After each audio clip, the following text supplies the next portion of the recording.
Ladies and gentlemen, good day and welcome to the GPT Infraprojects Limited Q3 and 9M FY26 earnings conference call hosted by MUFG in time.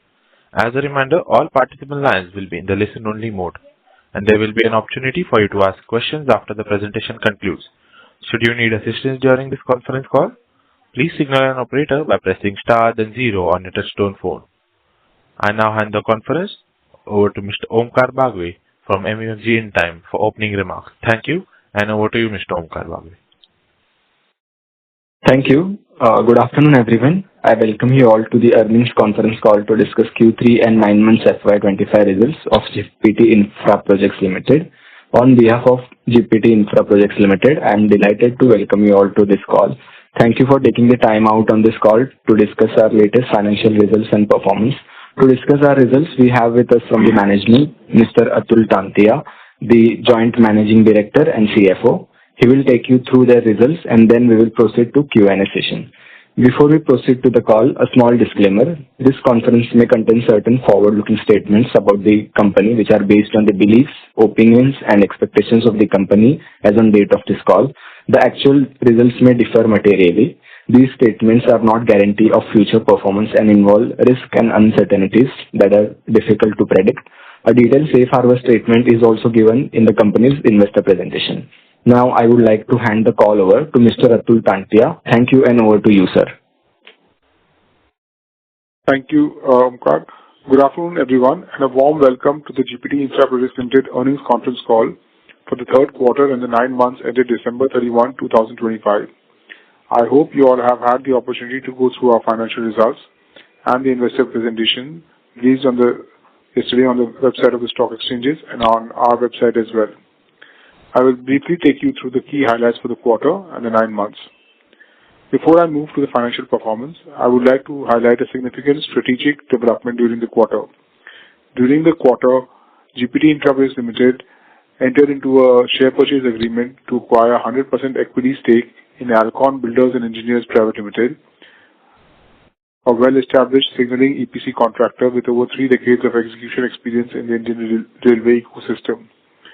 Alcon is among a limited set of technically qualified players in the country that are eligible to independently bid for large value contracts for signaling exceeding more than rupees 100 crores for Indian Railways, IRCON and RVNL. Alcon provides end-to-end EPC solutions covering design, procurement, installation, integration and testing, and currently has an unexecuted order book of approximately rupees 200 crores, providing strong forward revenue visibility.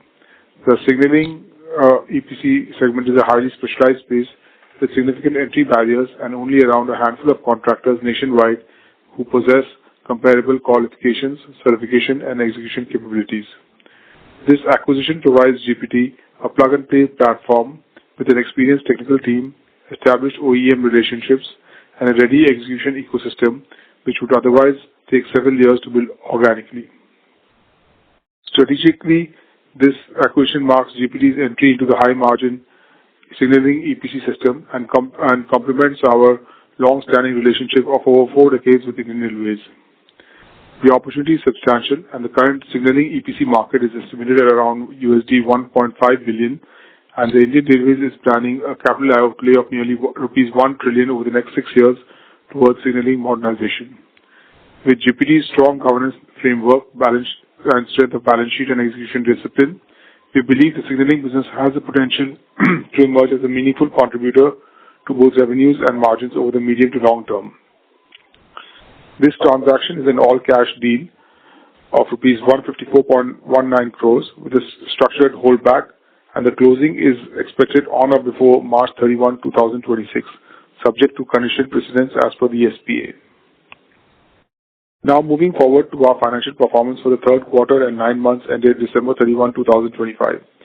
For Q3 FY26, on a standalone basis, the revenue from operations stood at rupees 273.3 crores, and on a consolidated basis, revenues for the quarter ended at rupees 283.9 crores, a growth of approximately 2%. For the 9 months ended FY26, standalone revenues were at rupees 852.4 crores as compared to rupees 790.3 crores in the same period last year, while on a consolidated basis, revenues stood at rupees 875.2 2 crores compared to rupees 807.3 crores in 9 months FY25.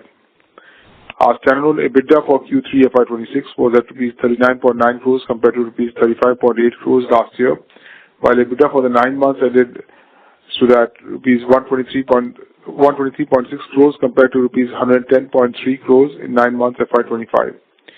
On a consolidated basis, EBITDA for the quarter stood at rupees 41.8 crores, and for the 9 months ended December 31, 2025, EBITDA was at rupees 130.3 crores.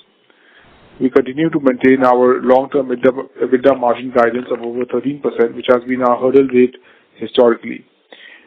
With improvement in revenues and better absorption of fixed costs, operational efficiencies continue to support strong margin stability, and we expect to enhance these levels going forward as well, especially with the acquisition of Alcon and the Africa operations contributing better going forward.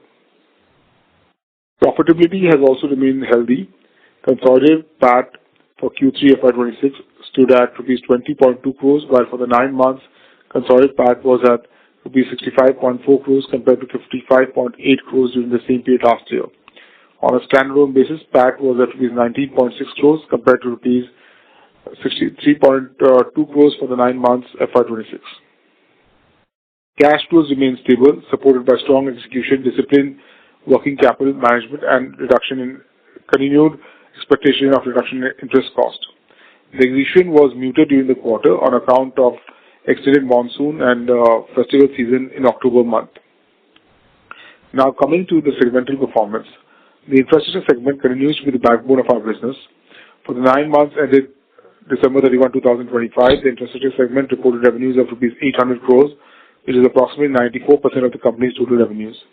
Key projects such as Prayagraj-Ganga Bridge, Kona Expressway, Rani Bypass, and other ongoing contracts continue to perform well and drive execution. The infrastructure segment order book backlog was at rupees 3942 crores as on December 31, 2025. The sleeper segment in Panagarh generated revenues of rupees 55 crores during the 9 months ended December 31, 2025, and the African operations generated revenues of approximately 12 crores during the 9 months. It has an order book of rupees 473 crores as on this date. The performance was primarily driven by the steady demand in the domestic market, along with contributions from our South Africa operations. We continue to work towards improving the utilization levels across geographies. The Ghana factory has also started operations recently and will contribute to the revenue and margins in Q4 onwards. Now coming to our order book position. The highlight for the quarter has been the new orders backed by the company. We have received new order inflow of approximately rupees 1072 crores in Q3 and were further declared L1 in a large contract of rupees 1201 crores yesterday, our share being 40%, that is rupees 480 crores. As on December 31, 2025, the company has a net unexecuted order book of rupees 4415 crores, excluding the L1, representing approximately 3.75 times our FY25 revenues, providing strong medium-term revenue visibility. During the year till date, we have achieved an order inflow of rupees 1770 crores, excluding the L1, and this has enabled us to bump up our full year target for the order inflow from rupees 2,000 crores, which was our previous guidance, to rupees 2,500 crores. This will be the highest order inflow in any financial year for GPT Infra. With a strong order book, diversified project portfolio, stable margins, and improving balance sheet metrics, we believe we are well positioned to sustain growth momentum while maintaining financial discipline. As we move forward, our focus remains on timely execution, selective bidding, strengthening our balance sheet, and improving return ratios, while continuing to build a robust and healthy order pipeline. Added to this, we will focus on developing the signaling business manifold, given the plug-and-play platform with the acquisition of Alcon Builders and Engineers. With this, I would now like to open the floor for any question and answers. I'll request the moderators to kindly queue the questions. Thank you. Thank you very much. We will now begin with the question and answer session. Anyone who wishes to ask a question may press star and 1 on their touchtone telephone. If you wish to remove yourself from the question queue, you may press star and 2. Participants are requested to use handsets while asking a question. Ladies and gentlemen, we will wait for a moment while the question queue assembles. The first question comes from the line of Darshil Pandya from Fintrust Capital. Please go ahead. Hello, am I audible? Yes, sir. Yes, please go ahead. Thank you. So, Atulji, I just wanted to understand the rationale behind, acquiring Alcon Builders. Technically, if we see this business is into signaling, telecommunication, and light works, and we are quite into infrastructure and, a bit of railways that is into other parts. So just wanted to understand how is this going to benefit us in longer time frame, and what are we seeing in this company? As you know, we have acquired at 154 crore valuation, the company doing sales of just 100 crores. So where are we seeing this company going in next 2 to 3 years? How is it going to, contribute to us in GPT Group? Sure. Thank you. So, Alcon does railway signaling and telecommunication work for Indian Railways. We are bidding for a lot of these EPC contracts wherein signaling is almost a 15% kind of portion for the entire EPC contract bid that we generally do submit to the Indian Railways. With this acquisition, we will be able to do signaling works in-house compared to outsourcing it to other agencies who were charging a 20% kind of margin. This business with Alcon has an EBITDA margin of approximately 22%, and that will be directly available to us. The order book there is approximately, like I said, is 200 crores. So that again, order book will contribute heavily to the margin. With us stepping in, obviously we will be able to bump up the order book given our relationship with Indian Railways and our other EPC business as well. As regards the valuation of 154 crores, the company is sitting on cash of almost 45 crores, which is available to GPT. And therefore, the net acquisition value is close to 100 odd crores compared to 154 crores, which is the headline acquisition value. Which represents almost 1x the revenue. The acquisition is not dilutive to our valuation, and it will be accretive to our valuation as such. Understood. And what is the PAT margin that this company is doing? The PAT margin, so they don't have any debt. So after 22% at 22% EBITDA level, it would translate to almost 15% kind of PAT. That is an adjusted PAT because the promoters were drawing a salary which was quite high. So that would obviously fall off once the acquisition is complete. And what is the plan for next 2 to 3 years? Where do we see this 100 crores of revenue scaling from? So we see this in the next 3 years, the revenue will double from here. So it will be a 200 crore kind of business for us in the next 3 years. Okay. Understood. And the second question is with regards to our execution part. Sir, as on date, as we sit on almost 5,000 crore order book, we have got tremendous high orders, in last 6 months. Wanted to understand one thing that, in the results, we didn't see the kind of execution that we should be, probably we were anticipating. And for our 20% guidance as well, we need to do a tremendous hard job for Q4 if we need to meet that guidance. So what is the plan in that, and what is something that is stopping us to, aggressively go on this order book that we have now? Because earlier order book was around 3 times. Now we have around 4 and 5 times. So just to understand how aggressive are we for now? Sure. So the incremental orders that we received are largely in December and one L1 in January itself, which is approximately 1,500 crores out of the 5,000. So you have to appreciate that those orders don't add to the revenue on day one. It takes about 4 to 5 months to start adding to the revenue because a large part of the thing is also in terms of design of the contracts and handing over of the land, etc. So those 1,500 crore of order book has not really contributed to the revenue. Secondly, Q3, like I said in my opening remarks, the execution was depressed due to the extended monsoon in October. In this year, I'm sure you're aware, India has faced heavy monsoon, and it was also extended till mid of October. October also represents the entire Durga Puja, Navratri, and Diwali period, which traditionally leads to a lot of disruption due to the workers, etc. So that has also affected Q3 in this for us. Generally, Durga Puja and Navratri happens in September, and the Diwali is in October. But this time, October had both the festivals. So we are still confident of maintaining our guidance in terms of 1,400 crores of orders 1,400 crores of revenues this year compared to 1,180 crores last year, which would represent a growth of almost 220 crores. That is close to 20%, 18 to 20%.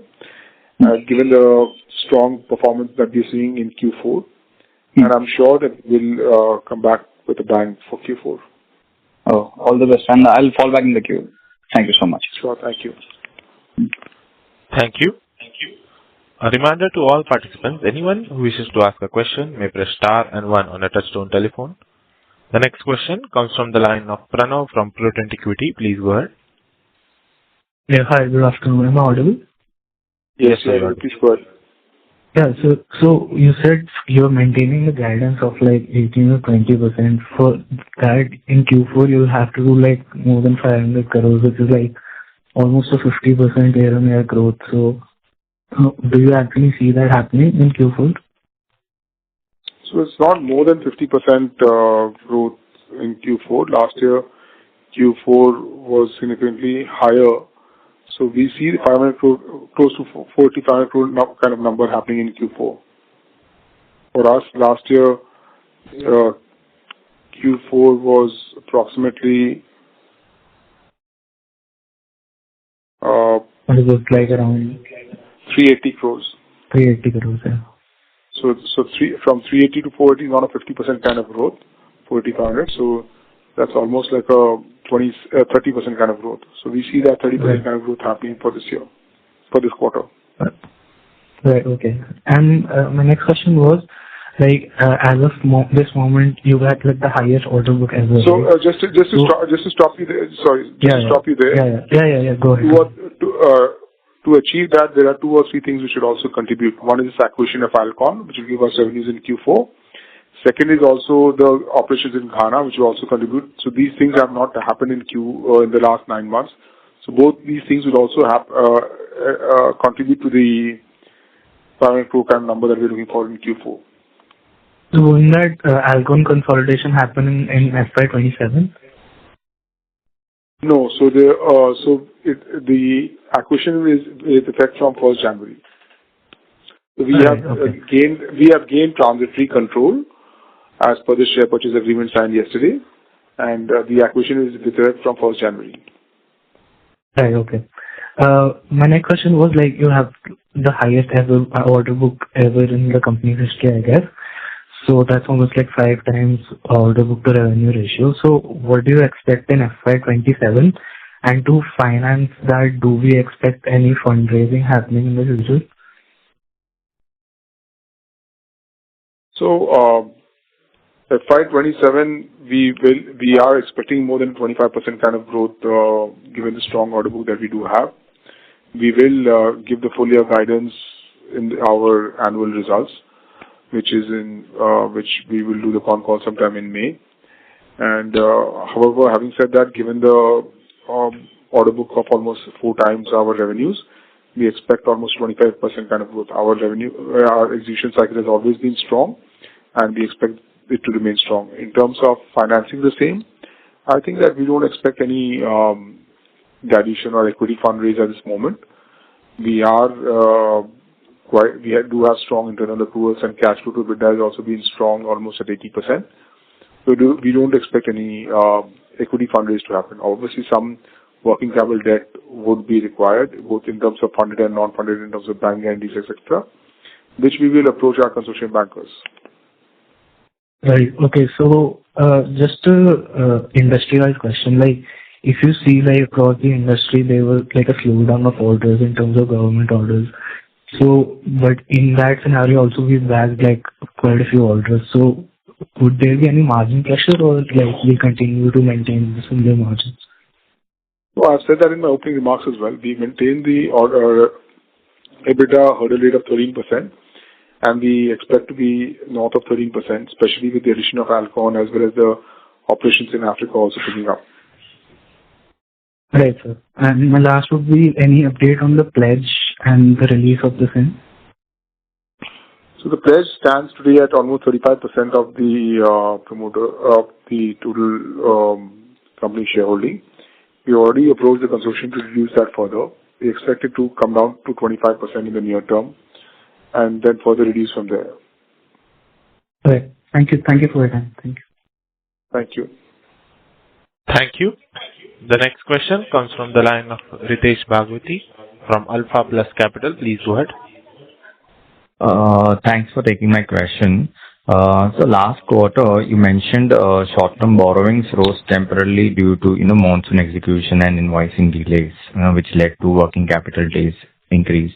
Now, could you share an update as to what is our current working capital days as compared to like last quarter? So the borrowings has come down slightly by almost 10 to 15 crores compared to the 168 crore kind of number that was there in last quarter. It's come down by almost 10 to 15 crores as of now.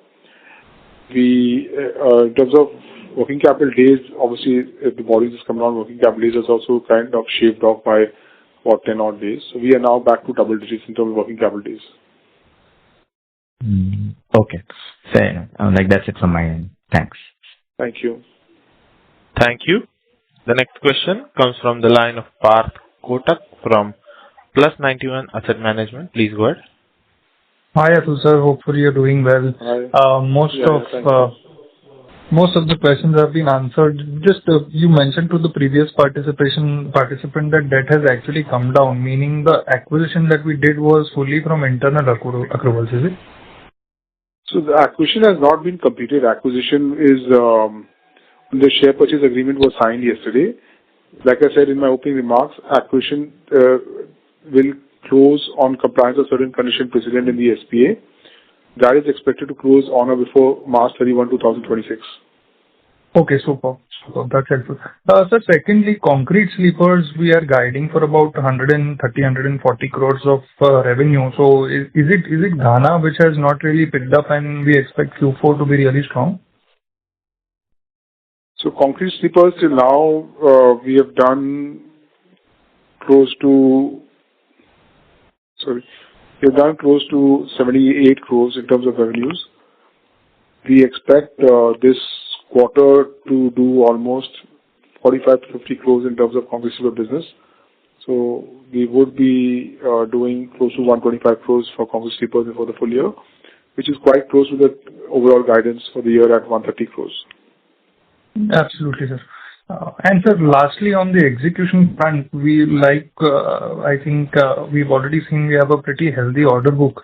Assuming the execution period for order book would be about 2 years, right? So maybe even with a slight delay by the end of FY28, we should at least see this order book getting executed. No, the entire order book of 5,000 doesn't get executed by FY28. The order book this entire order book would get executed by FY29.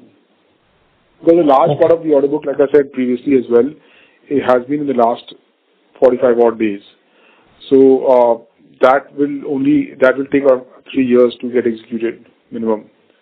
So by FY29, this entire 5,000 odd crores of order book will get executed.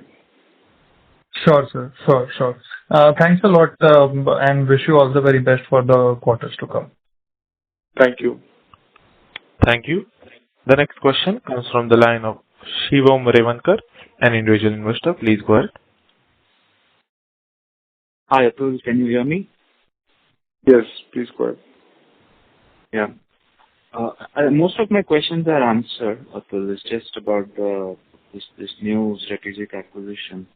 So, are we able to provide some details on the phases of the transaction, if there are any? Because you mentioned you are going to pay it through internal accruals. I'm just curious to know, like, how that will happen, because it doesn't look like there's that much cash at one go.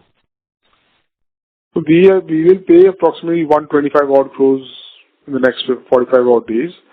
The internal accrual is quite strong. We do have some investments sitting on the balance sheet as well in terms of mutual funds, etc. And we do have the working capital lines which are not fully drawn down. We do have adequate drawing power, but the working capital lines from the banks are not fully utilized. So obviously that will get also fully utilized if I say this internal accruals as well. Okay. And with that, what would be your updated debt guidance, Atul? Because from last year, So debt would obviously increase by almost 80 odd crores given the drawdown of the working capital. But like I said previously as well, this a quarry company is sitting on cash of almost 45 crores. So we are quite comfortable with that because once that acquisition is complete, we can use that cash to repay the debt as well. Okay. Yeah. And that will mean our, next year sort of interest costs are going to be in 35-40 crore range? No, it should not be 35-40 crore range because interest cost would be below 30 crores next year. Oh, I see. But you're expecting, because this quarter again, there was interest, expense of some 10 crores. That's my basis to actually. So when with this addition, I'm thinking that it will go even higher. But you're comfortable with that, right? So this 9 months interest cost has been 23 odd crores, which is expected to close the year at almost 27-28 crores. We see an incremental interest cost of almost 4 odd crores from this acquisition. Okay. But with the acquisition, my EBITDA will also go up by almost 25 odd crores. I see. Okay. And what you also mentioned during last call that there is another EPC sort of order that we can expect. So do you think that is going to happen? Pardon? You mentioned that there's another EPC order from, the like of Ivory Coast order you got. We can expect something like that from that region, an EPC order. Do you think that is in line? Yes, so for Africa, we are actively pursuing opportunities in a couple of countries. Let's see how it plays out. Africa, I've always said, is a very patient continent. Nothing happens very fast in Africa. They take their own time. So we'll have to wait for it. Okay. Perfect. Thank you. Thank you. Thank you. A reminder to all participants, anyone who wishes to ask a question may press star and 1 on the touchtone telephone. The next question comes from the line of Darshil Pandya from FinTrust Capital. Please go ahead. Yeah, thank you again for taking off my question. Sir, my question is with more regards to the interest cost. Because since we've been tracking this company, the fundraise that we did, we reduced our debt significantly. But obviously, we are not seeing the effect on the P&L side because obviously what we have been paying is something that is there. So just to understand how is this working and how much have we completely deployed, or is there something that is still yet to be deployed from the QIP proceeds? Part of the QIP proceeds is also being used for this acquisition as well. So interest cost has come down. So at the peak, I think 2 years ago, interest cost was close to 40 plus crores. This year, it will come down to below 30 crores as well. Last year also, it was around 27-28 crores. So we are looking at reduction in interest cost going forward further from here, given the strong cash flow that we do have. In addition to that, like I said, the acquisition, although we'll add on incremental debt, but that would be a temporary bridge because a large part of that would also be able to reduce due to the cash sitting on their balance sheet. Yeah, but technically we will need some cash also to run the company again, right? No, that company has a very strong cash flow. They have zero debt on their balance sheet. They don't have. You're talking about the acquisition or the existing operations? The existing operations and the new operations, because since it's sitting on a 50 crore cash, but technically that money will be needed to churn out more business in future. No, so that company has a very strong cash flow profile. We don't anticipate any working capital requirement there to grow the business there. They have a very strong EBITDA, and cash flow to EBITDA is also very strong. Given the strong relationship they have with their vendors, they are able to provide the line of credit at the vendor level compared to having any bank facilities. So we don't anticipate much of challenge in that. Mm-hmm. And do we need, of course, continuing from the earlier question, do we need any fundraise or something to execute this order book now, or where do we need to invest now to scale up this number as the base grows bigger? So for executing this existing order book for GPT Infra, we don't need, like I said, much of fundraise from an equity perspective. Obviously, some working capital lines, both in terms of fund-based as well as bank guarantee limits, we might require. Having said that, with the use of insurance surety bonds, bank guarantee requirement has come down to a large extent.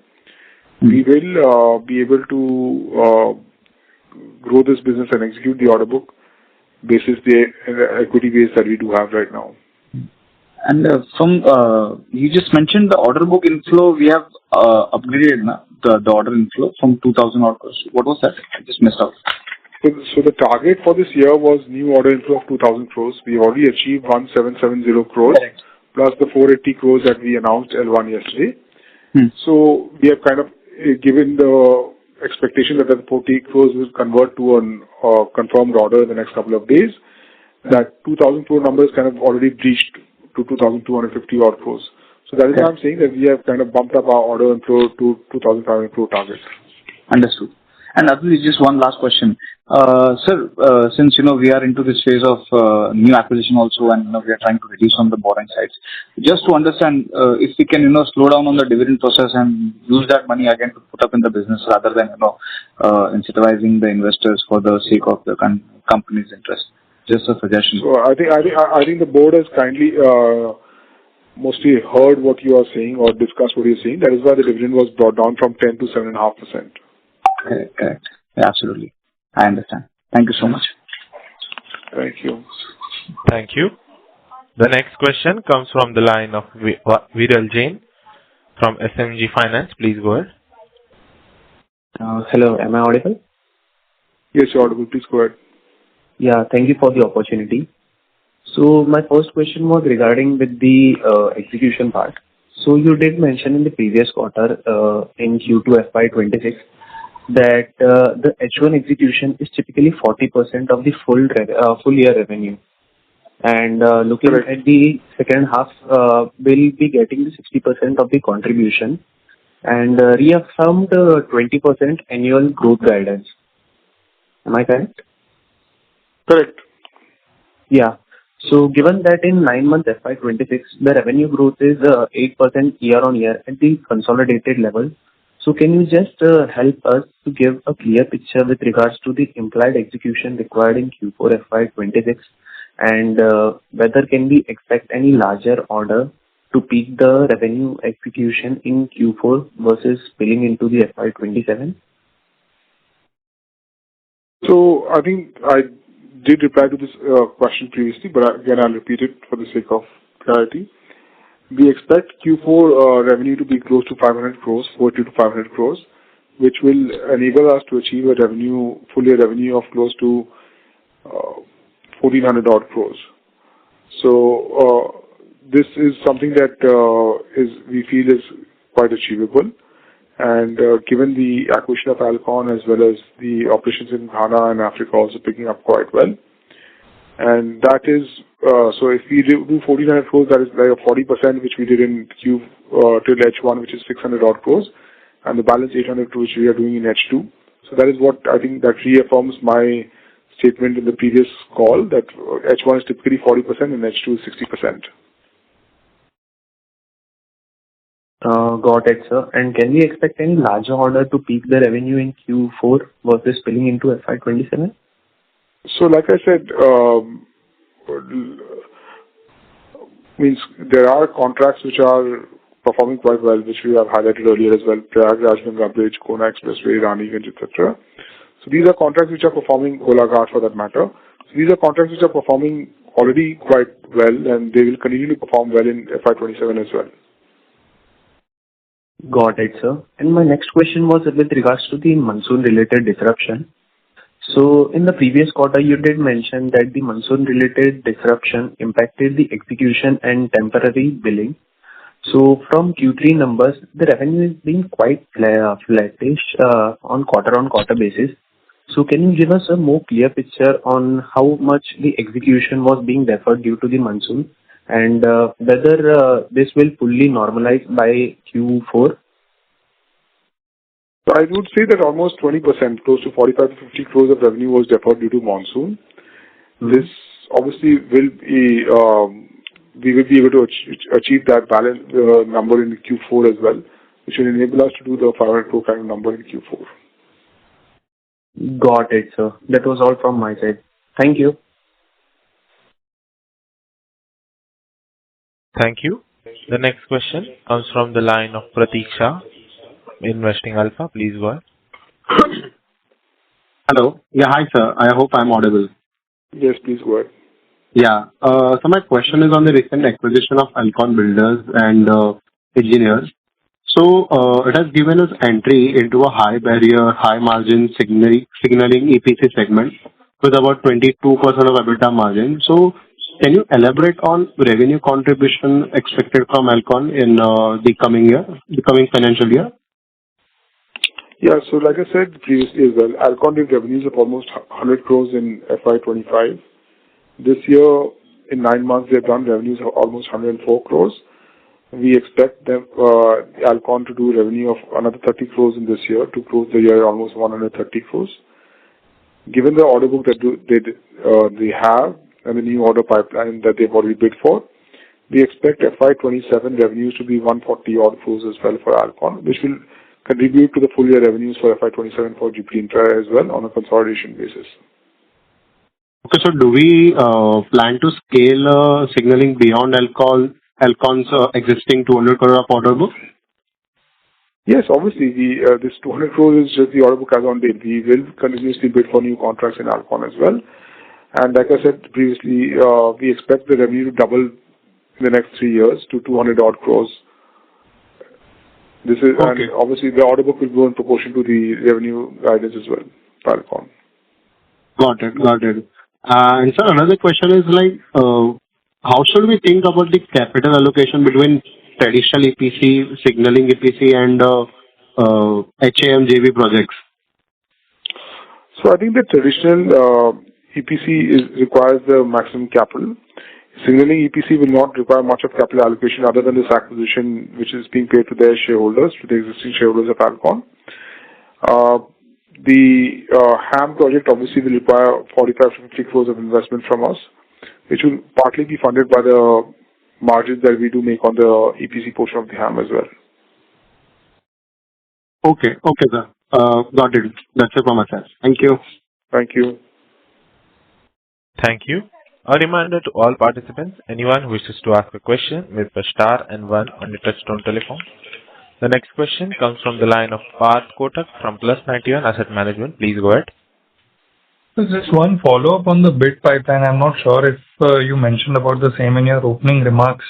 I'm sure, I mean, as we continue to grow our revenue, the order book needs to keep on growing at a healthier pace. So if you can give some color on the bid pipeline, that would be helpful. So obviously you're right that we are continuously bidding for new contracts with a healthy EBITDA margin of 13%. We have already announced yesterday that we were L1 in one of the contracts of 1,200 odd crores, our share being 40% in that.